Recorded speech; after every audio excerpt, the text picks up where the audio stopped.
सवाल बहुत ही सीधा सा है, लेकिन इसका जवाब वो उतना ही गहरा है। जन्म लेने से पहले, या यूं कहें कि मां के कोख में आने से भी पहले, जब हमारा ये भौतिक शरीर था ही नहीं, जब कोई नाम नहीं था, कोई परिवार नहीं था, तब ये चेतना, ये हम आखिर थे कहां? क्या हमारा कोई अस्तित्व भी था, या हम बिल्कुल शून्य थे? सच कहूं तो ये कोई नया सवाल नहीं है। इंसान सदियों से हर युग में यही सवाल पूछता आया है। और जानते हैं, इस सवाल का एक बेहद चौंकाने वाला जवाब हमारे भारत के प्राचीन ग्रंथों में मौजूद है। हजारों साल पहले गहरे ध्यान में रहने वाले ऋषियों ने गर्भोपनिषद की रचना की थी। ये अथर्ववेद का एक बहुत ही छोटा सा, लेकिन लिटरली एक बहुत ही शक्तिशाली हिस्सा है। ये कोई आम किताब नहीं है।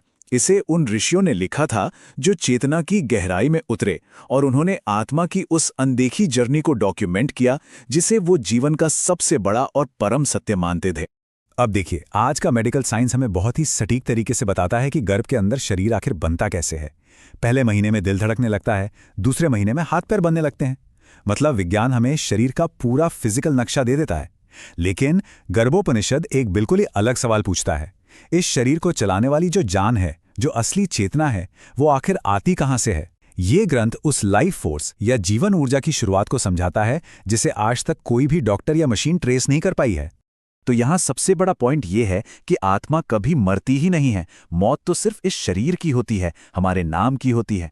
तो फिर शरीर के मरने के बाद आत्मा जाती कहाँ है? यहीं पर गर्भोपनिषद एक बहुत ही कमाल का कॉन्सेप्ट सामने रखता है, अंतराल काल। आसान भाषा में समझें तो ये मौत और अगले जन्म के बीच का वेटिंग पीरियड या मध्यवर्ती अवस्था है। अब ये पीरियड कितना लंबा होगा, कुछ महीने या फिर कई सौ साल, ये पूरी तरह से पिछले कर्मों पर डिपेंड करता है। पर सवाल ये है कि इस अंतराल काल में आखिर होता क्या है? सोचिए, आत्मा अपने पूरे पिछले जीवन की समीक्षा करती है, एकदम किसी फिल्म की तरह, जैसे स्क्रीन पर लाइव प्ले हो रही हो। और ये सिर्फ देखना नहीं है, जिन लोगों को हमने दर्द दिया, आत्मा उस दर्द को बिल्कुल उसी तरह खुद महसूस करती है, और जिन्हें खुशी दी, उस खुशी को वो फिर से जीती है। लेकिन एक बात ध्यान में रखने वाली है, ये कोई ब्रह्मांड की तरफ से दी गई सजा नहीं है। ये तो आत्मा के लिए एक बहुत ही गहरी समझ और सेल्फ अवेयरनेस हासिल करने का तरीका है, ताकि उसे असल में पता चले कि क्या सही था और क्या गलत। और इसी लाइफ रिव्यू के बाद तय होता है हमारा अगला जन्म। अक्सर हम सोचते हैं ना कि क्या हमने अपना परिवार खुद चुना है? खैर, पूरी तरह से नहीं। इसे एक नदी की तरह सोचिए।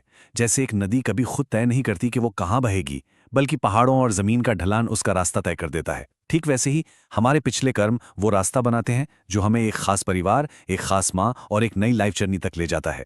जो बोओगे वही काटोगे। ये कोई डराने वाली बात नहीं है, बस इस यूनिवर्स का एक सिंपल सा नेचुरल लॉ है। अब यहां से इस सफर का सबसे थ्रिलिंग और इमोशनल हिस्सा शुरू होता है।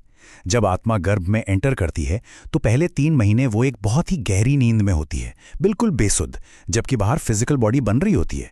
लेकिन जैसे जैसे महीने आगे बढ़ते हैं, आत्मा धीरे धीरे जागने लगती है। ये एक ऐसा सफर है जो बिल्कुल अचेतन से शुरू होकर पूरी तरह से होश में आने तक जाता है। चलिए इस पूरी टाइमलाइन को थोड़ा करीब से समझते हैं। तो चौथा महीना, ये एक बहुत बड़ा टर्निंग पॉइंट है। इस समय आत्मा को पहली बार भूख और प्यास का एहसास होता है। लेकिन इसमें सबसे अहम बात क्या है पता है? इस समय माँ सिर्फ खाना ही नहीं दे रही होती। माँ जो सोच रही है, जो महसूस कर रही है, वो इमोशन सीधे उस आत्मा तक पहुंच रहे होते हैं। इसीलिए तो हमारी पुरानी परंपराओं में हमेशा इस बात पर इतना जोर दिया जाता है कि गर्भवती महिलाओं को हमेशा पॉजिटिव चीजें पढ़नी चाहिए और मन शांत रखना चाहिए, क्योंकि वो अनजाने में ही सही आने वाले बच्चे की चेतना को सीधे सीधे शेप दे रही होती हैं। फिर आता है 5वां महीना, और यहां आत्मा पर एक बहुत भारी इमोशनल बोझ आ गिरता है। गर्भोपनिषद बताता है कि इस पॉइंट पर आत्मा को अपने पिछले जन्म याद आने लगते हैं। वो पुराने चेहरे, वो खोए हुए रिश्ते और वो सारी तकलीफें, सब कुछ। ये एहसास लिटरली बहुत दर्दनाक होता है कि उसने कितने ही जन्म जी लिए हैं और फिर भी फिर से उसी अंतहीन जन्म मरण के चक्र में फंस गई है। ये एक बहुत ही गहरी निराशा का पल होता है उसके लिए। और फिर आता है 7वां महीना, इस पूरी जर्नी का सबसे इमोशनल और पीक पॉइंट।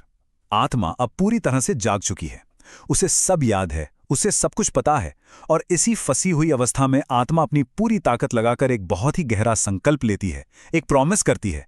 इस बार मैं जाग कर रहूंगा, इस बार मैं दुनिया की इस माया में बिल्कुल नहीं खोऊंगा, मैं सत्य की खोज करूंगा और मोक्ष के रास्ते पर चलूंगा। ये एक तरह से आत्मा की आजादी के लिए एक बहुत ही डेस्परेट और सच्ची पुकार होती है।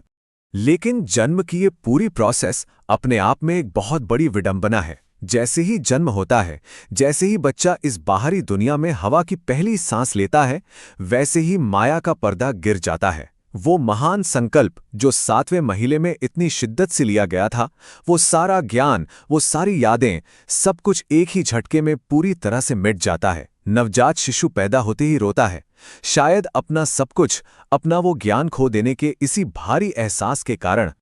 अब यहाँ एक बहुत ही गहरा साइकोलॉजिकल सवाल दिमाग में आता है। सब कुछ ऐसे अचानक क्यों भुला दिया जाता है? क्या ये अचानक से आई भूलने की बीमारी यूनिवर्स की कोई क्रूर चाल है हमारे साथ, या फिर इसके पीछे कोई बहुत बड़ी कृपा छिपी है? सोचिए, जो आत्मा अभी तक सब कुछ जानती थी, उसे एकदम से बिल्कुल ब्लैंक क्यों कर दिया जाता है?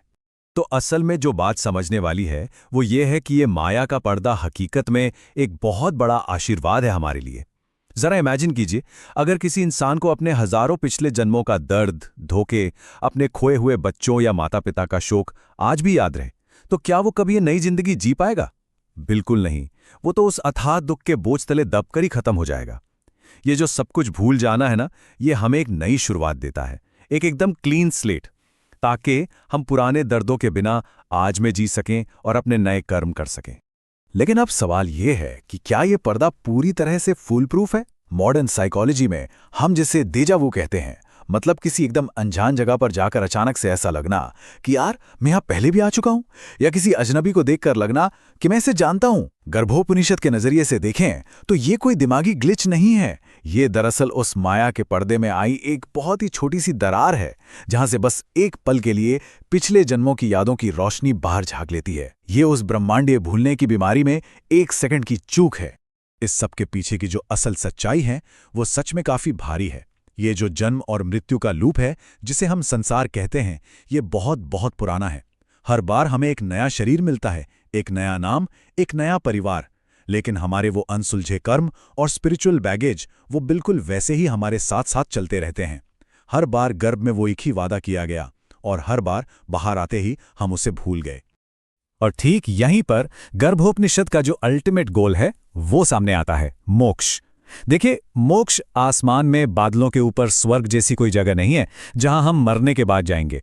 मोक्ष तो इसी जीवन में एक पूरी तरह से जागृत अवस्था है। ये खुद को असल में पहचानना है कि हम सिर्फ ये हाड़ मांस का शरीर या कोई बैंक बैलेंस या टाइटल नहीं है, बल्कि हम शुद्ध चेतना हैं। जब ये बात गहराई से समझ आ जाती है तो ये भूलने और बार बार जन्म लेने का चक्र हमेशा के लिए टूट जाता है। अच्छा, चलिए अब इस बड़े से कॉस्मिक दर्शन से थोड़ा बाहर निकलते हैं और देखते हैं कि आज की हमारी इस मॉडर्न लाइफ में इसका क्या काम है। गर्भोपनिषद के हमारे लिए क्या प्रैक्टिकल मैसेजेस हैं? पहला, जब भी लाइफ में अचानक से कुछ बहुत बुरा हो तो पैनिक करने के बजाय उसे कर्मों का बैलेंसिंग एक्ट समझकर एक्सेप्ट करें। दूसरा, दिन में कुछ देर बिना किसी फोन या गैजेट के बिल्कुल शांत बैठें, बस अपनी सांसों को देखें। उसी सन्नाटे में वो चेतना महसूस होती है। तीसरा, जानबूझकर कभी किसी का बुरा ना करें। और चौथा, अगर कोई इंसान लाइफ में लॉस्ट फील कर रहा है तो उसे ये ज्ञान जरूर दें कि वो यहाँ बिना किसी वजह के नहीं है। आत्मा ने एक खास मकसद से ये जन्म चुना है। लेकिन एक बात और, ये ग्रंथ एक बहुत स्ट्रांग वार्निंग भी देता है। चेतना की इस अथाह गहराई में अकेले उतरना काफी कंफ्यूजिंग और मुश्किल हो सकता है। जैसे किसी अनजान गहरे समुद्र में डाइव लगाने के लिए आपको एक एक्सपर्ट डाइवर की जरूरत होती है ना, बिल्कुल वैसे ही अध्यात्म के इन अनजाने और गहरे रास्तों पर चलने के लिए एक गुरु यानी एक अनुभवी गाइड का होना बहुत जरूरी है, जो इस रास्ते के हर मोड़ को पहले से जानता हो। तो इस पूरे एनालिसिस को खत्म करते हुए बस एक ख्याल मन में आता है, हम इन गहरे सवालों के बारे में इतना क्यों सोच रहे हैं, इसमें हमारा इतना इंटरेस्ट क्यों है? इसका सीधा सा मतलब यही है कि गर्भ के 7वें महीने में हमने जो वो वादा किया था ना, वो अभी तक पूरी तरह से मिटा नहीं है। वो सच को जानने की जो भूख है वो आज भी हमारे अंदर कहीं बहुत गहराई में धड़क रही है। तो क्या उस भूले हुए वादे को फिर से याद करने का वक्त आ गया है? इस बारे में जरूर सोचिएगा। मिलते हैं एक और ऐसे ही शानदार डीप डाइव में।